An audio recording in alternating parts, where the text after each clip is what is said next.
Hello, I'm Michael Parks. I'm the director of the School of Journalism.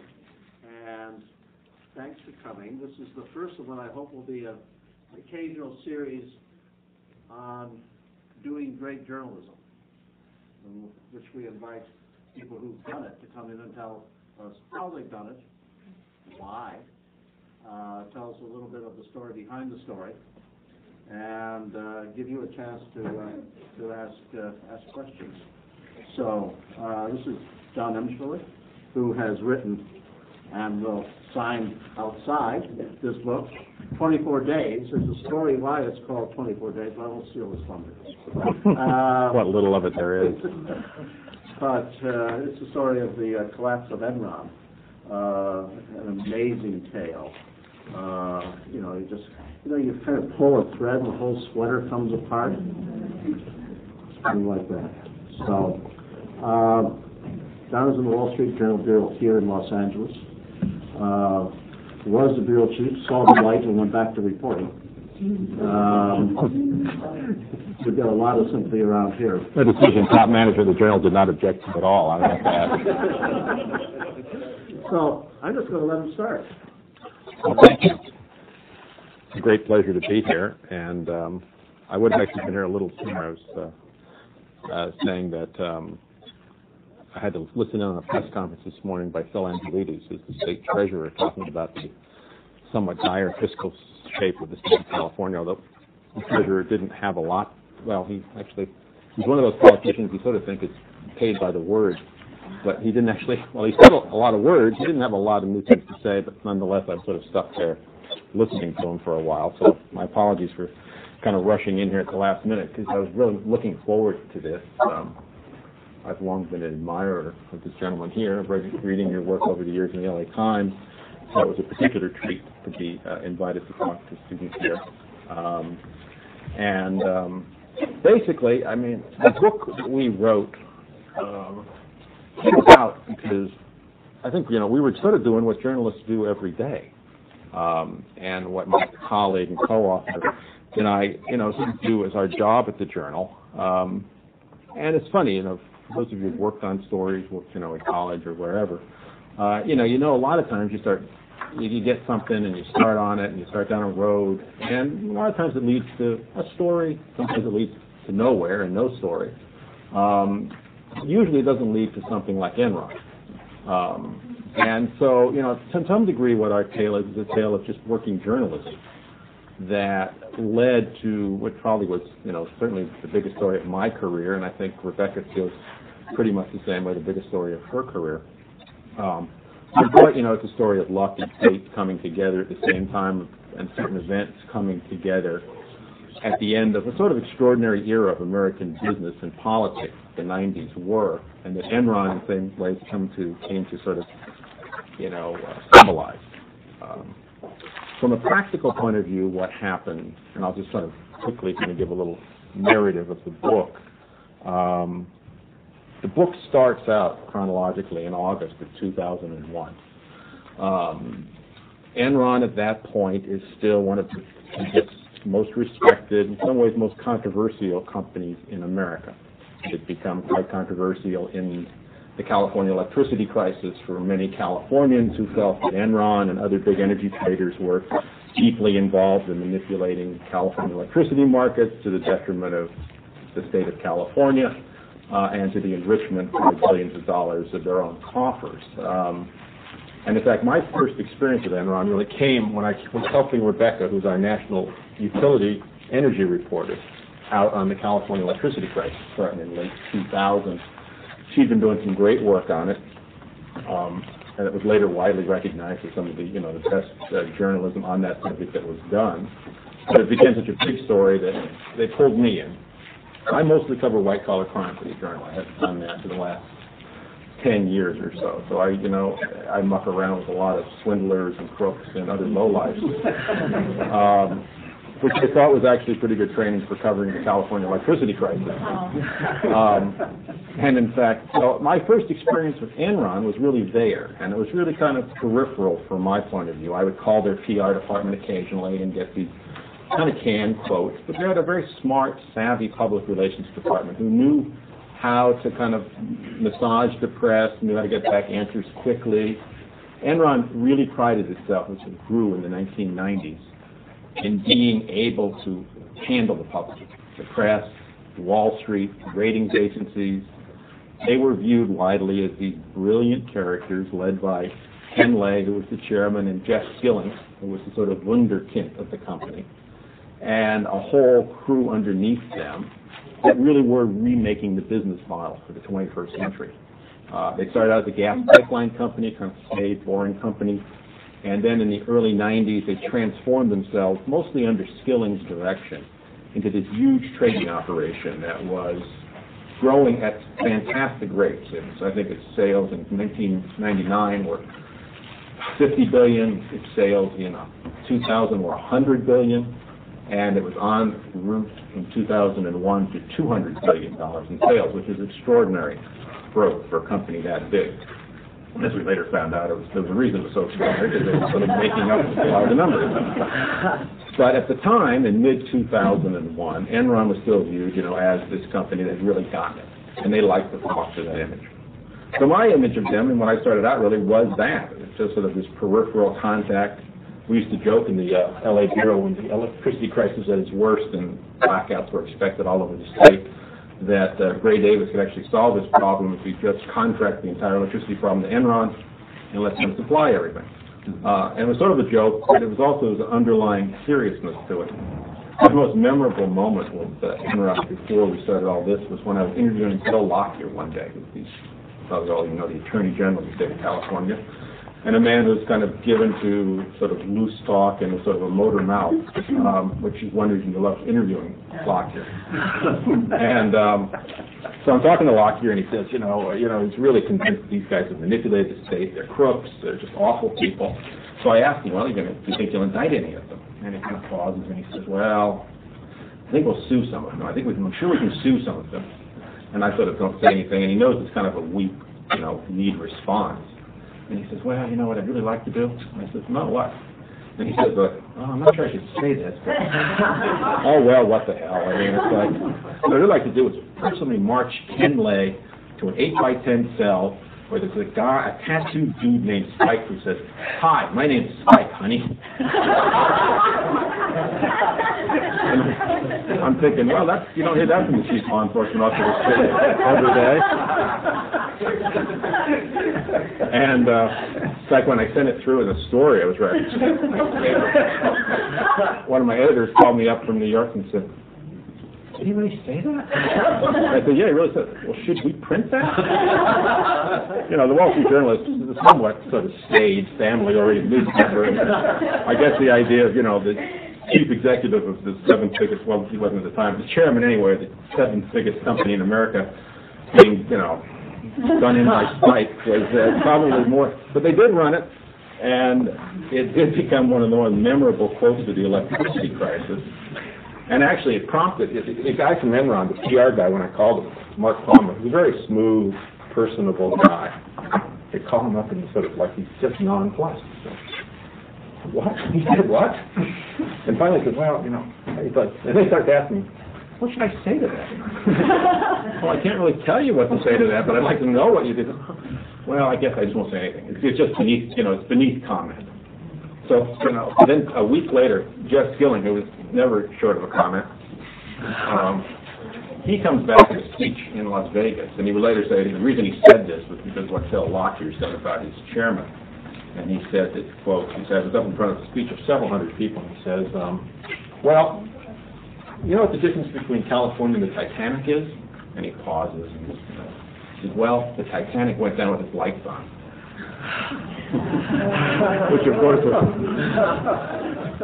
didn't make him any more popular in the state of California. Although one thing I have to say for Skilling is, despite those kind of comments, he was the only Enron executive who regularly came to California during the electricity crisis. Ken Lay stopped coming because he was afraid that the California state government was going to subpoena him and possibly put him in jail. So he stopped coming to California for months. But Skilling kept coming, and one day he went to the Commonwealth Club back in San Francisco, and some woman came up and threw a pie in his face. But you got to give Skilling credit for that. So that was my image of Enron as of August 2001. And then suddenly, a very unexpected event happens, which really started our tale. Jeff Skilling up and quit. He'd been with Enron for a decade. He'd just been made the chief executive officer of Enron in February 2001. He was 47 years old. He'd reached the pinnacle of American business. Seemingly, he was going to be there for a decade or more, turning Enron into the juggernaut that he kept talking it was going to be, and over the entire globe. 6 months into the job, he's gone. He quit. And he says, why did he quit? Personal reasons, strictly personal reasons, had nothing to do with the company, and didn't want to go into it.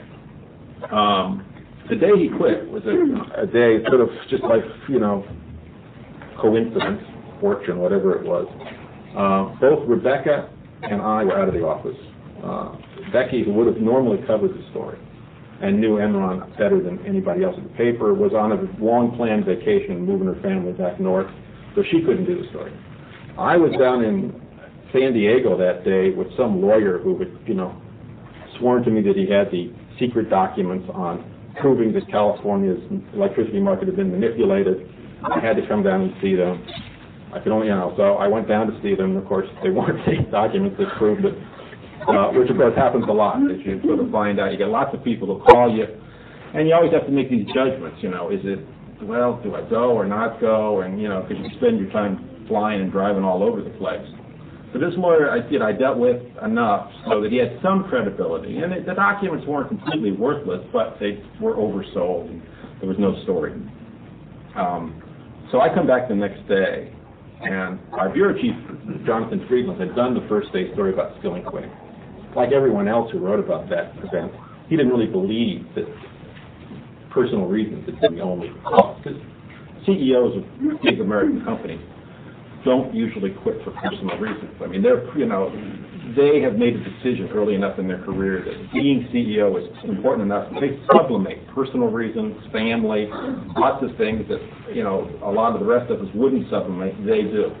So the idea that he quit for those reasons really didn't make sense, but, when you write a story and you've got nothing other than suspicion, you usually keep it to yourself, unless you can figure out some way to at least raise the question. And we tried a little bit. The stock price had been down, like most big companies. Their stock price had fallen after the great bubble of the 1990s ended in March 2000. And by August of 2001, their price was down. But, then you think, well, if you quit because the stock price is down, half of the Fortune 500 would be looking for new CEOs by then. So there was something else going on, but we didn't know what. So I get in the office the next day after the announcement, and my bureau chief says, well, you have to do a follow-up story. Because, and I said, well, what's the follow-up? We think we get much. I have no sources at Enron, and Becky's gone. And he says, well, you got to do it anyway. And partly I think he did it. One, because you want to sort of see if there's anything, if you missed some rock. But, there's also the competitive issue, which is a real issue in American journalism, of course. And one worry of the journal is, well, is the New York Times going to have something that we don't have? And the Times started getting interested in Enron because of the electricity crisis and Lay's connections to Bush, and that seemingly, the sense that Enron was really going to be running national energy policy of the United States under the Bush administration, that Ken Lay might become cabinet secretary, because there was a lot of rumors when the president was elected that he either get Treasury or Commerce or something like that, at least at some point in the first term. So there was that interest, so we sort of thought we had to cover the bases, cover our rear end, if nothing else. If New York called and said, why didn't we follow up on Skilling? So I went into this sort of assignment for the day, not particularly enthusiastic about it, but figuring, I have to do something. So, because I had no sources at Enron, it made the decision fairly simple. I called the PR department and I said, well, look, I need to talk to Skilling again. Because he'd given brief interviews the day before. And I said, because nobody believes him. Nobody believes what he said. And so we need to get some more explanation. So they said they'd pass along the request. Palmer was, at his sort of, being a bit disingenuous. Well, he no longer works here, so I can only, send along the request. And I'm thinking, So in preparation, while I'm waiting to see if he calls me back, I call a few stock analysts. Wall Street analysts are a favorite, although probably overly used source for reporters when they're covering big companies, because they at least officially cover it. Their people are often willing to be quoted on the record. So, it gives you a source, but the problem is a lot of times, and as we found out subsequently, during the 90s, a lot of these stock analysts really became stock cheerleaders. And they didn't do a lot of serious homework on these companies. They just became kind of fans that was fed information by the company and didn't have any particularly useful insights that weren't given to them by the corporate chieftains. I put out a few calls, didn't really get much back. Then I did one other thing that, journalists do all the time, and maybe we don't do enough, is, especially with publicly traded companies, big companies have to file with the Securities and Exchange Commission at least quarterly financial reports about their status and about certain things that are going on at the company. It's a huge pile of data. It's often mind-numbingly dull, convoluted and complex. I mean, they challenge the English language in writing these things. And in fact, Arthur Levitt, when he was the head of the SEC, had this sort of plain English initiative, which if you've read subsequent SEC filings, failed miserably. But it was nonetheless the right idea, because the whole idea of federal securities laws, I understand it, when they passed them in the 1930s, when they first, this current crop of them, and they passed them in large part because there's been these huge scandals after the stock market crash of 1929, in which we found there was another era of self-dealing, lying to the public, manipulating of financial statements. That's one of the ironies of that era, and what came out of it was one of the pioneers in bringing about reforms in the accounting profession from the 1920s into the 1930s and beyond was the Northwestern accounting professor named Arthur Anderson. Now, Arthur Anderson, of course, became the namesake founder of the accounting firm that later went down in infamy in the Enron scandal as their auditor. So the idea of the securities laws, in part, was that, disclosure was an antiseptic. It was a way to keep companies honest and to give the public a chance to understand where they should put their money and where they shouldn't. The idea of securities disclosure was, well, you should make the disclosure, it seems to me at least, understandable to the average intelligent person. So, and increasingly what they were allowing them to do were lawyers, accountants, and other experts had been writing these disclosure statements for companies in ways that meet the technical definitions of a complex body of law and completely lose any sense of it's understandable. Can somebody figure it out? So I went to the Enron filing that day just to get some quick background, to see, because I did not know much about the company, and I figured if Jeff Skilling did call, it might be nice to know at least, what the company's last earnings were and how you spell their name and things like that, how you spell his name. And I started reading through the document. It was a quarterly income statement. It just coincidentally had been filed the very day before. And in the rush of that previous day's events, my bureau chief clearly hadn't had a chance to look at it or see it or know about it. About 35 pages, single-spaced, densely written, pretty dull. But when you're a young Wall Street journalist, or at least when I was, back when they still had typewriters, they taught me shortcuts. Some of my colleagues taught me shortcuts about how to read an SEC filing when in a rush. And sometimes you just have to absolutely do it because it's filing for 300 or 400 pages. And if you've got, just write something that day, you got to kind of organize and, prioritize. And so I always learned three things to read. You read if it was an annual report, you'd read the auditor's letter.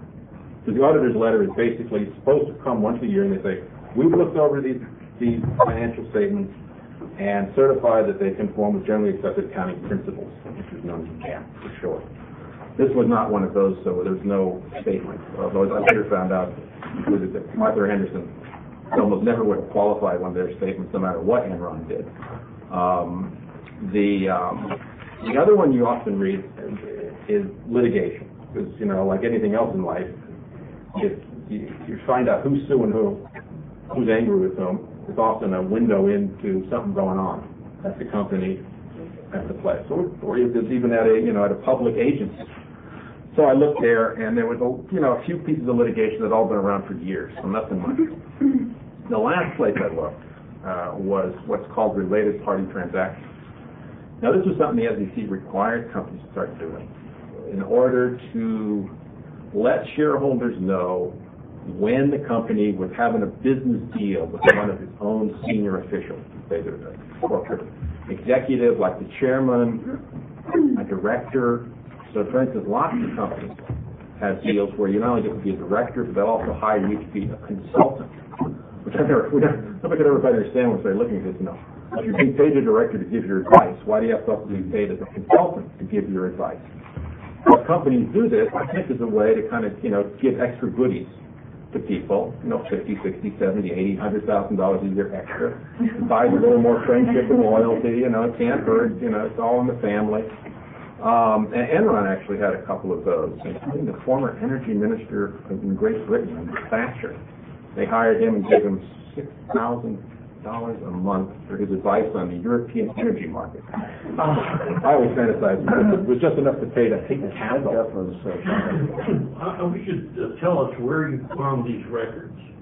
Did you have to go to Texas? No, God. Okay. No, that's a good point. It used to be, with SEC filing, there was a company called Disclosure Inc. that you'd have to pay. Call them up. It was a great business. You call them up, and they can say, I'd like, their latest filing for Enron, or their latest annual report. Oh, fine, that would be $65. Okay. How would you like it? I'd like it pretty quickly. Well, it's $1 a page to fax. Okay. So you'd usually spend $100, $150 to get a document, maybe the next day if you FedExed it, maybe not. Well, the Internet, one of the revolutionary aspects of the Internet for reporters was all those SEC filings essentially went online for free. At least back to 1995, they got it. Prior to 1995, if you want to go back in history, Disclosure Inc. is still working along with dust and green eye shade somewhere in Maryland. But otherwise, you can go immediately online. And not only can you go online, but with some of the services that you pay a monthly fee or annual fee for, you can do keyword searches, which became very important for us as we were starting to go through and trying to find references to certain entities, in these SEC filings, which are, literally millions of documents. And, with the power of search engines, you can actually go through all of those documents effectively in a few minutes to find out what's there. Things that would have been completely impossible to do pre-internet. And it's probably something that working journalists, none of us use enough. Because, a lot of newspapers, at least the Journal, we're not in some ways, not all that well organized a place. So, like the Journal's always had this impression, well, each reporter is their own entity. So team reporting it's not a concept that is well rooted in the Journal as other newspapers. So, each reporter kind of goes up on their own and figures out how to do things, and you learn by talking to other reporters. But so a lot of people just don't have as much, we have varying degrees of use and knowledge about some of these services that are just enormous tools. So I went online and pulled this latest one down, came to the related party section, and I came across, and I've read these things, off and on for 20 plus years as a reporter, and I'd never seen one like this. It was talking about some unnamed senior executive who had been running and partly owning some unnamed partnerships that had been doing vast amounts of business with Enron. He had no idea, it was not clear at all what the business resulted in, because they were talking about, things like share settled costless collars and the notional value of this and that. And some of it was just gobbledygook. And nowhere did it say, well, you could see that some of them, they were like, the one thing had a notional value of $1.5 billion. Another thing, there were 10 or 12 million Enron shares had gone to another transaction. So there was several paragraphs. And at the end it said, this unnamed senior officer 2 weeks earlier had resigned from these partnerships. And I thought, oh my God, this must be skilling. Okay, just quit Enron. We had never heard of these partners. I'd never heard of these partnerships. And maybe there was something going on. He quit the partnerships and he quit the company. So maybe we had a scoop here. And So I called up my colleague, Rebecca, who was at home, or a new home, and I said, you ever heard of these partnership things? She said, no, I've never seen that. But she was kind of busy, had movers all around. And it was, so I called up Enron, thinking, okay, I'll ask them. This is killing. That was the, and Enron, it's funny because, it's like, something like that, they would probably answer me, I figured, because it was in the public realm. And they hadn't named the person, but they'd probably say yes or no. So I put the call in. The head of PR called me back, and I started saying, well, is that Jeff Skilling? He said, no, that's Andy Fastow. I was so ignorant about the company, and I said, who's Andy Fastow? And the guy has his pause, and he kind of says, well, that's our chief financial officer, in a tone like, and what rock do you live under? And I'm thinking, and he says, oh yeah, we've been reporting those partnerships for 2 years in our SEC filings. There's nothing new. That's all old stuff. It's just, and I said, well, why did he quit? He says, oh, well, he was no longer needed in the partnerships because they had been set up to manage risk, and the banks that had helped set them up and invested in them wanted Andy there for comfort because he knew the company, and now they're comfortable. And it was sort of gobbledygook, but I didn't know. I mean, I just sort of thought, God, it's not just feeling. God, there goes my story for the day. You tend to think a lot of times, when you're in deadline, it's fairly short time frame. And you're thinking, oh, well, man, that's kind of interesting about Andy Fastow, but, what am I going to do for tonight? Because my bureau chief was sort of looking over at me thinking, where's your story? So he hangs up, and I'm thinking, okay, what do I do for a story? And I'm about to go tell my bureau chief, well, we may not have one, when the phone rings again, and it's Jeff Skilling. He actually called me back. And I still wonder why he did. I think it was partly, he was always happy to talk to reporters. I mean, he loved talking to reporters. He loved convincing reporters how brilliant the company was and how brilliant he was. And I think he always figured he could master reporters, that he was so much smarter than most of us. He probably was smarter than most of us. That, he could always convince us. I think, and there had been another reason that day, because it was one of the strangest interviews I've ever had. Because I had this image of Skilling based on things like his Titanic book, that he was a kind of, and his image really was that he was extremely self-confident to the point of arrogance, and that Enron really had adopted his persona as his own corporate personality. So I was expecting this guy to be, full of himself and confident and give me the basically line that he given yesterday about, oh yeah, I'm just tired and I'm just wanting to spend time with my family and stuff, and the company's in great shape and da-da-da. And he sort of started giving me that and it's like that. But then the interview took a weird turn, and I wish I could take credit for it, but I was mostly sitting there in the shotgun seat riding along, and because he started almost like talking to himself.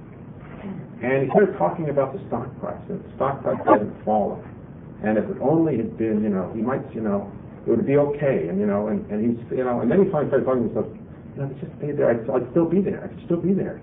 And I sort of interrupted him because it was like this sort of like reverie he was going through as I was listening. Excuse me, Mr. Skilling, are you telling me that if the stock price hadn't fallen, you wouldn't have resigned? And there's this pause, and this little boy's voice came back almost and said, well, yeah, I guess so. And I'm thinking, this is really bizarre. What's going on with this guy? Because he's really struck me as a depressed man as I listened to him. And my wife always, chides me for making armchair psychiatric diagnoses. She's a professional psychiatrist, so I said, oh yeah, the guy must be manic depressive. And she said, well, do you know what manic depressive even is? And I said, yeah, he gets manic and he gets depressive. And but there was something very strange about Skilling. And those two events that day really started us on our journey on Enron. One thing was, why was Skilling so obsessed with the stock price? And why did he sound so depressed? In fact, when we ran the story, we found out later that Ken Lay had read the story and just went berserk. He said, why is Skilling saying the thing about the stock price? He said basically we're putting out something that's about personal reasons, and he's putting stuff out about the stock price. So he was very upset. We, of course, didn't know that for months later. But it was kind of, it was kind of an itch that sort of started. So I can't say that we had some great revelation at that point that there was some dark thing going on in Enron. And in fact, the PR guy, when the story ran, called me back, the chief PR guy, and sort of, in a kind of very subtle way, I sort of had the feeling he was trying to tell me that the former CEO of Enron was a little unbalanced. Therefore, I shouldn't listen to him, which I thought was also very strange for the head of public relations of the company to kind of give that impression. But, so we filed that away, but we also decided that we should mention these partnerships. And the problem is, of course, is, the guy had just resigned, Fastow had, so it seemed like somewhat old news in a certain sense. We kind of missed it. And I did go back and look, and for 2 years, sure enough, they had been making footnotes about these partnerships. And it looks like, as best we could tell, those footnotes were largely ignored by the press. There were a couple of reporters who picked up bits and pieces, primarily a guy from an online magazine publication called TheStreet.com, Peter Evis, who's a columnist of theirs. And Peter, I think, was getting some of the short sellers, and most of you may know short sellers are these people who basically bet on stocks to fall in price. So they're always looking for unhappy news about companies. Some of them came across these partnerships, and they didn't know what they meant, but they figured if they didn't know what they meant, they must be bad news, so they started, trying to whisper that around. And it never got much traction in the press, but a couple of reporters, I say, mentioned them, usually buried in stories. So they had been out there, and the press had largely ignored them. And so we decided that even though Fastow was no longer part of it, we should mention it. I was partly wanted to mention this because I thought it was kind of outrageous and smelly sounding, and even though it was old, companies just shouldn't be allowed to do that without getting mildly embarrassed in the Wall Street Journal. Which is sort of the paper of record for business in America. And, like the New York Times is sort of the paper of record, or at least thinks it is, for American political events. So we thought, we'll at least mention it. Well, we mentioned it in a story about a week later that we were doing about where Ken Lay, who had resumed the chief executive job, was going to take Enron. And showing unerring news judgment, we put it in the bottom half of the story. I got a call the next day after the thing ran from the head of PR again, from Palmer, called and said, it's not a bad story. And I said, well, what'd you think of, because we've taken the time, we did something unusual for the journalists, we put a large chunk of the SEC filing of all the gobbledygook into the story in sort of like smaller, more normal sites, just to get a sense to readers of how impenetrable this was. And I said, well, what'd you think of that? We put in, yeah, that's funny. I showed that around to people at Enron. None of them could make sense of it either. And he started laughing. And I'm thinking, that was a big joke. And I figured at that point, well, that's it. We took our little shot, and nothing happened. It didn't even phase Enron. And the California electricity crisis was sort of winding down, and Becky and I were kind of getting sick of each other, having worked with each other for 6 months every day.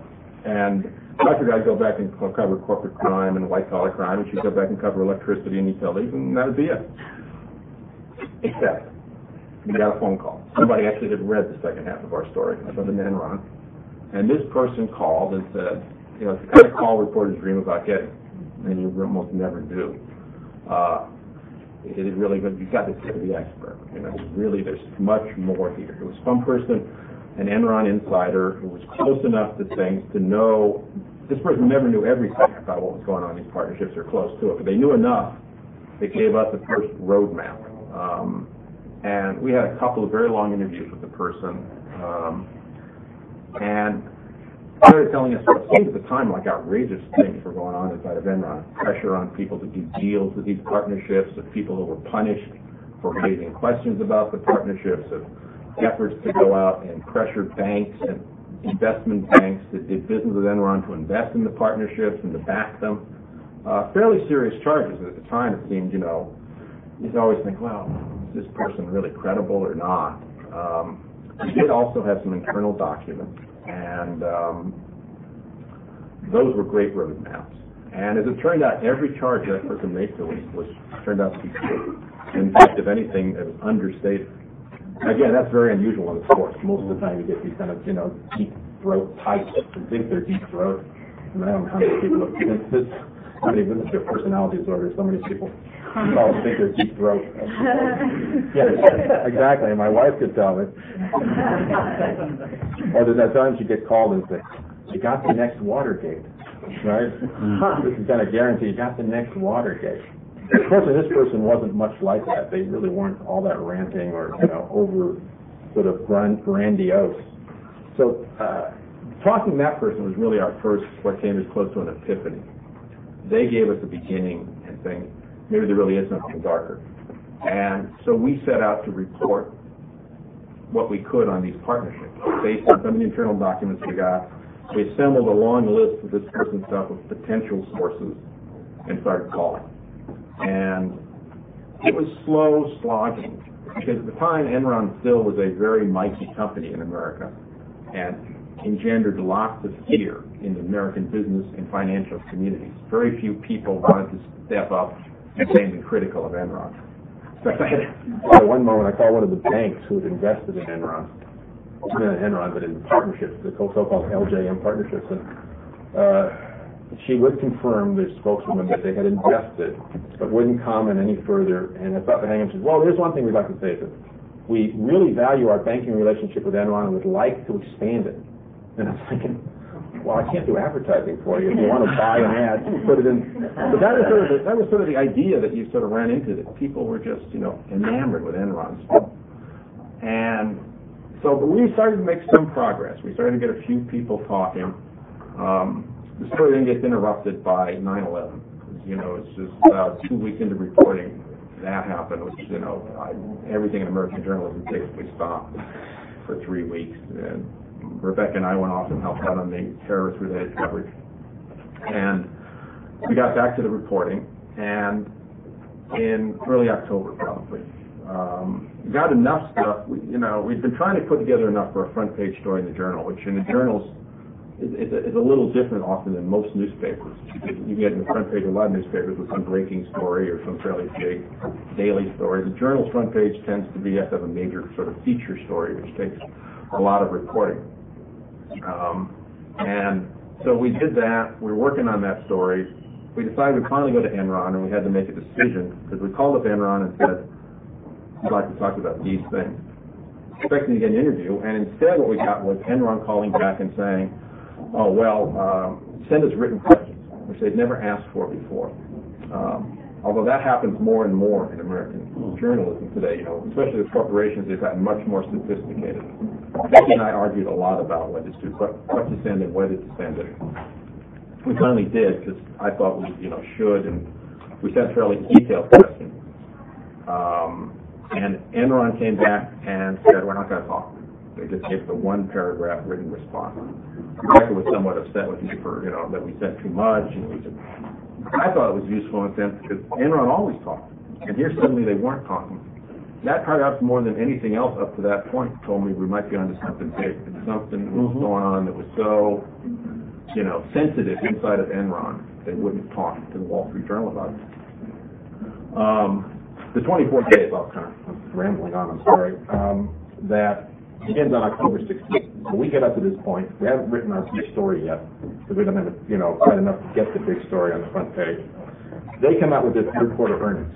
They have a huge loss they report because of a special charge that they don't really specify what it's from.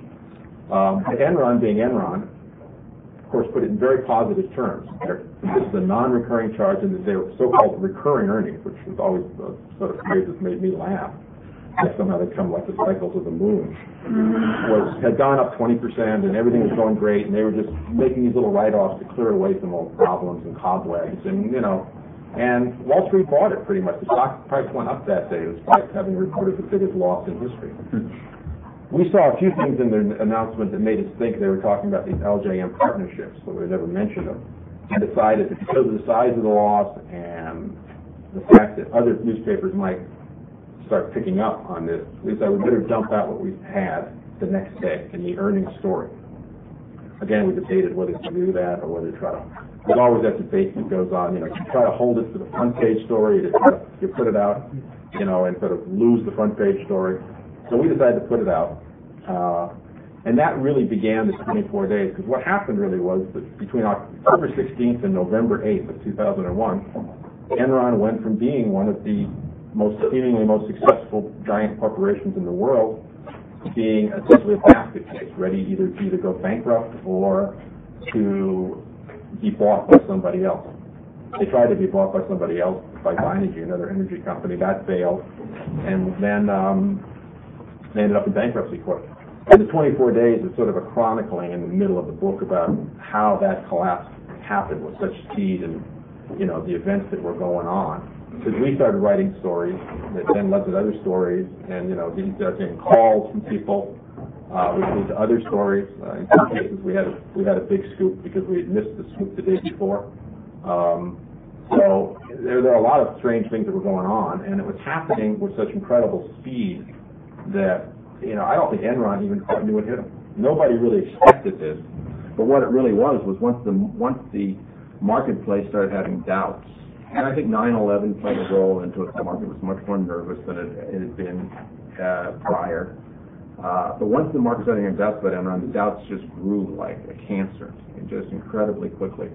And within literally 3.5 weeks, it killed the company. So, and we were sort of along for that ride, and that's what we sort of wrote about in the book. What led up to it, then the ride itself, and then sort of the last part of the book is sort of some of the lessons we learned about Enron. What are the decisive things that you found that, in the end, led to the loss of confidence? Well, it's astonishing how much of the market and the public didn't know about these partnerships. So when that came out, and the fact that Andy Pascal had been running them, and the fact that he owned part of them and was doing huge amounts of business, that was an enormous revelation, it turned out. We then discovered another partnership that had been briefly mentioned in one of the internal documents, called a partnership called CHUCO. And it had never been mentioned in any SEC filing by the company. Supposedly, when we called the company to ask about it, Ken Lay's response to the public relations staff was, "What's CHUCO?" He claims he didn't remember even hearing about it, although it turned out that the partnership had provided something over 10% of the company's entire earnings in the prior 4 years. When we found that reference, and knowing what we knew, we sort of backtracked and found enough out about CHUCO to discover that this partnership had been hiding hundreds of millions of dollars of debt and had looked like made a payoff to one of the senior Enron officials of about $35 million. And so we published that story, and that, I think, was another blow to the... and then one of the other blows that turned out was one of the internal documents we got through the course of reporting was a report that Pascal had made to some of his partners in LJM about the current affairs of the partnership and its business dealings. And as we deciphered, sort of indicated he made at least $7 million, from his partnership stake. And when we ran that story, apparently the board of directors of Enron went berserk, because they thought the board of directors was just truly one of these, they deserve an incredible amount of blame, I think. They sort of approved these partnerships, they let it go on, and then they never monitored it. They just sort of went to sleep for 2 years. And when they see this about the $7 million, they go into an emergency session because they designate 2 of their members to call Andy Pascal and finally ask him after 2 years how much money he was making from these partnerships. The Wall Street Journal says he made at least $7 million. So they call him and they say, "Well, how much did you make? Did you make $7 million?" He says, "No." "How much did you make?" "Oh, that's about $45 million I made from it." And the next day he got fired.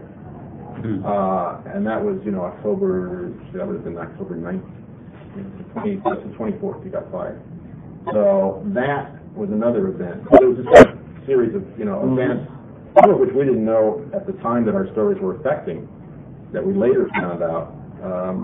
Each day there seemed to be some new revelation, either from the company or from documents that the company kept getting hit with, and before it knew it, it was just staggering. Let me go with some questions. Sure. Where's most of the information you got first? You got some information from an insider. Right. The information about CHUCO and some of the other revelations about the details of these companies. What sort of sources, could you and other sources, I presume, you're also working on it afterwards with you in the 24 days? Oh yeah, at the same time. What other sorts of ways did you manage to get hold of them, given that Enron was probably trying to stop it? You wouldn't give anything officially out. Well, like on Chuco, it was like, again, the SEC filings proved very helpful in the sense that if you just read the SEC filings over the prior 4 years of Enron, you couldn't decipher anything. But if you knew Chuco existed, we knew from this one internal document mentioning it, and you start tracing back. And there was one other public document that we found, again, online, was a uniform commercial code filing in the state of Texas, that showed this Chuco entity secured as a borrower, and the lender being another Enron partnership. And that other Enron partnership was a public partnership, and we were able to use that little piece of information to start tracking back through the SEC filings to find out where that partnership, the public one, had shown up. And you could start seeing there was this phantom little entity that was never named, but was occasionally referred to in the documents. And we figured it must have been Chuco, as the part owner of this partnership. And as we started tracing back through the impact of this public partnership on Enron, we could start seeing the impact that Chuco had. So it was sort of like almost by indirection, you could sort of like trying to map a black hole. Is there any other inside sources you managed to get hold of once, after the initial publications and all that? Yeah, there were inside people who would start telling us, and it was interesting, if the thing started rolling downhill, of course, you start getting more sources. Like we had talked to, I don't know how many Enron insiders who would just not talk to us or not tell us anything. And then one day I called another one back as the crisis was starting to mount. And there'd been an anecdote we've been trying to confirm about that at one point in 2000, before all this came up, but when these partnerships were operating, that the Enron treasurer at the time, a guy named Jeff McMahon, had raised objections about the LJM partnerships internally, and had gone to Skilling to complain about Fastows' conflicted role. And then when Fastow found out about it, he blew his top and essentially pushed McMahon out of his job into another job at Enron. So he sort of replaced the treasurer with a more malleable character who's now sitting in federal prison. And we couldn't get this confirmed. This had been given us as a tip by our first source. We could never get it confirmed. I called back this one person one day who basically wouldn't talk to me about it prior. Came up again, and this time the person says, "Hey, that thing you asked about, I think that might be right. Yeah, that's pretty." And this was a person in a position to know. So clearly, as things started going downhill for the company, and people started being more willing to talk. I think some of the people saw it as a way, this particular person perhaps, as a way to put pressure on Fastow, who was not a liked figure at all inside Enron. And maybe, thinking, okay, if the Journal writes this story, it'll put more pressure on him to relieve Fastow of his job. Also turned out the thing that really, I think, got cost Fastow's job was when the board found out how much money he'd been sucking out through the LJM partnerships. I was wondering, you said earlier that this really was an era-defining moment in the American economy, that after Enron sort of saw the whole house of cards fall. As a journalist covering the daily story, were you able to fit in a more sort of macro-oriented analysis, or were you forced to just stick to the specifics? Yeah, initially we were very sort of focused, and and in some ways it was happening so fast we didn't really have a chance, or at least we didn't have the ability to step back and say, what does this mean? Because we weren't quite, I was having arguments with sources of mine up to late October that they would never go bankrupt. This is like, I was thinking it's one of the biggest companies in America. And people were saying, they could go bankrupt. It could be really bad. And I was thinking, you must be crazy. So, in some senses, I was like thinking, this is a really good story about self-dealing by at least this one senior executive passed out. But, we really didn't have a sense at that point that it was going to be the kind of explosion that it had, and indeed, I think most of the press didn't. When Enron went into bankruptcy on December 2nd, 2001, I was talking to somebody at Enron's PR department later, and they said, I just heard from the New York Times that they're shutting down their Houston operation on Enron because the story's over. And now it's just a boring bankruptcy story. And so, in the December time period of 2001, there really wasn't, at that point, a sense that Enron was a big business story. It wasn't viewed as a sort of defining story for a business era. And I think a few things changed that in early 2002. One, there's a string of other corporate scandals that came out similar to Enron, probably spurred by Enron. WorldCom and Tyco, Global Crossings, and a whole bunch of others that came after it. And then there were two events on the same day, actually, in January 10th, I think it was, 2002, that set the press into a white-hot frenzy about Enron. One was the announcement by Arthur Andersen that it destroyed a ton of documents, just as their document retention policy was, called for. And they only paid overtime to do it because they're efficient people, I guess. I don't know. And the same day, the Bush White House disclosed that they had been getting calls in late November from Enron and Enron supporters seeking help. So immediately, I think, news editors at newspapers and magazines and television networks all over the country thought, Watergate too. You have document destruction, you have White House, you have, huge business scandal.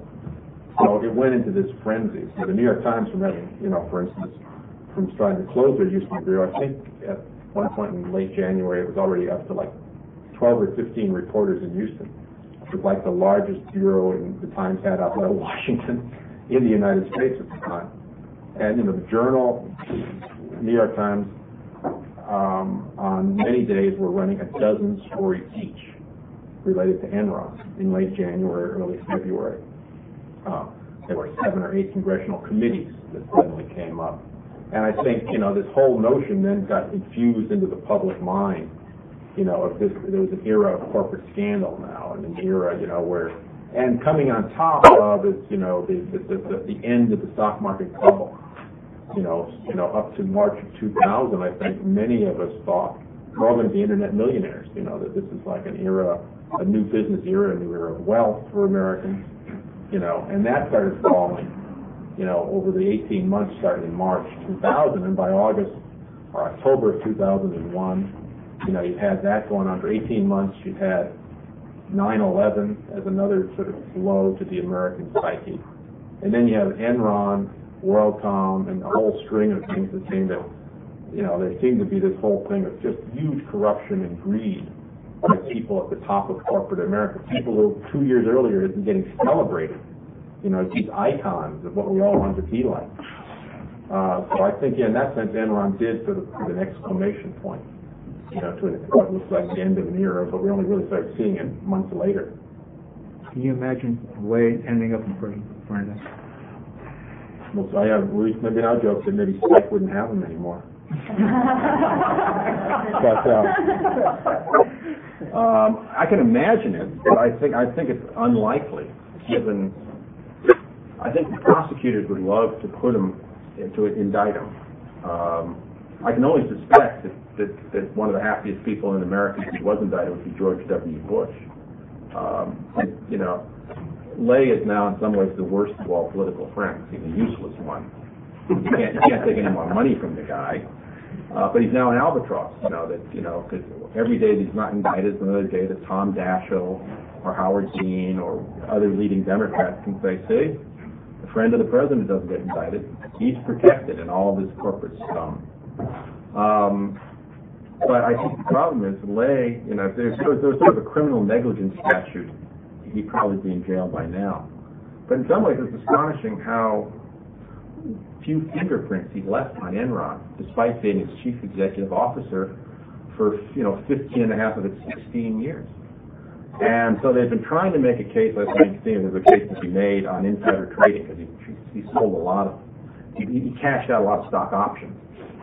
But so far, I don't think they've done enough, partly for technical reasons, partly for the fact that most of his stock sales were incredibly enough approved by the board of directors. So We can take one more, and then we have to give up the room. But we continue conversation over as you sign the books. I was going to just ask you, you said that one of the big things that tipped you off was looking at the SEC filings, and I was just kind of surprised to hear that because it's such a, it seems like you would be doing that already. Was that not kind of common practice, or I mean, even for a company that, you have been investigating for other things, or it's just like kind of surprising to hear that? It's a very good question, and I had never read any SEC filings for Enron. The way the journal gets segmented often is, the beat reporter covers the company's corporate affairs. I'd asked Becky, who had covered them for a couple of years, and she, one of the problems is she did not recall ever seeing that. She would read the SEC filings, but again, I think a lot of reporters don't necessarily read certain sections very closely. I was shocked at how many stock analysts, who get paid a lot more money than reporters to follow companies, also weren't reading these sections. It's a good lesson, in the sense that I think a lot of the press just said, well, we'll read certain things if we read anything at all, and we'll skim these things. There was a certain assumption, I think, that Enron was a really well-run, successful company, so they weren't looking for those things even if they saw them. Hadn't been there negative coverage in Fortune magazine prior to that? There was a piece in March of 2001 in Fortune essentially criticizing Enron as a black box, saying, nobody really knows how they make their money, they become a big trading operation. And that was a good, solid piece. But it really sort of said, well, we really don't know how they run. And the market, I don't know if it didn't seem to do a lot with that, other than the sense that a lot of companies could, I think one of the problems is you could have said that about a lot of companies in the 1990s. They didn't really know how they were running or what they were doing. Yeah, but not every company had a J-curve of profits like that. At a time when, and it's an energy company, at a time when oil, gas, and uranium was not exactly going up like the J-curve. In fact, it was... Except for electricity. And natural gas, of course, had a huge spike. Natural gas was, but other commodities were not spiking. And so, therefore, either they were throttling it out of the customers or they were making it up. Right. Well, that's in retrospect, that's what it looked like. They were making up a lot of it. Now, at the time, it wasn't so clear to people, partly because, the electricity prices and natural gas prices were going up strongly. Enron was talking about, moving into other areas where they were making money, they claimed. Because now we know a lot of the things where they claim they make money were really accounting devices. That if you looked at their books, unless you could get deep into their books and understood some of the things they were doing, on the surface of it looked, pretty legitimate. And of course, they always had Anderson saying, yes, this was all proper accounting. But I think it's a good lesson for reporters when you got a big company, that I think there were too many assumptions. There was too much willingness to rely on Wall Street's love of Enron. And, these Wall Street experts must know, so there's some of that. And the too much sense of, we'll just, rather than say, well, what are the questions that don't make sense, and how do we get to them? Doesn't that tell you an awful lot about the way broadcasting covers the market? They rely on stock and good jobs, and they suck up to the stock analysts. And that's what. Yeah, it wasn't just the networks. The print media also. We got our questions to answer for too. John, we're going to have to break off. Is the investigation still going on? Yes, the criminal investigation is still going on, and I think that the Enron task force, as it's called in the Justice Department, is pushing to try to make a decision about lay and skilling and some of the other top executives in the next month or two. But could you use the records that you took off the internet? Could you use them, or did you have to go look at the originals?